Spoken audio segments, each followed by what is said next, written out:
ஒரு குட்டி கதை மாதிரி ஒரு ஆட்டோக்காரர் ஒரு கர்ப்பிணி பெண்ணை ஆட்டோல ஏத்திக்கிட்டு ஹாஸ்பிட்டலுக்கு போறாங்க. பெரிய மழை பெஞ்சுக்கிட்டு இருக்கு. அப்ப அவர்கிட்ட இருந்த அந்த கொடைய அந்த கர்ப்பிணி பெண்ணை கிட்ட கொடுத்துட்டு இதை எடுத்துக்கிட்டு போமா அப்படின்னு சொல்றாங்க. அப்ப அந்த பொண்ணு சொல்றாங்க,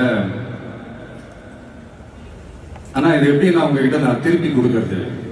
அதுக்கு அந்த ஆட்டோக்காரர் சொல்றாரு, வேற யாருக்காவது தேவைப்படுறவங்களுக்கு கொடுத்துருமா அப்படின்னு சொல்லிட்டு அவர் போயிடுறாரு. அந்த கர்ப்பிணி பெண் அந்த கொடையை எடுத்துக்கிட்டு ஹாஸ்பிட்டல் வாசலுக்குள்ள போகும்போது அந்த வாசல்ல ஒரு பெரியவர் மழைக்கு பயந்துக்கிட்டு அப்படியே கை கட்டிக்கிட்டு நின்றுட்டு இருக்கிறாரு. அந்த கர்ப்பிணி பெண் அந்த கொடைய அந்த பெரியவர்கிட்ட கொடுத்து, ஐயா இதை எடுத்துட்டு போங்க ஐயா அப்படின்னு சொல்றாங்க. அதுக்கு அந்த பெரியவர் இதே மாதிரி கேட்கிறாரு, அம்மா நீங்க யாருன்னு எனக்கு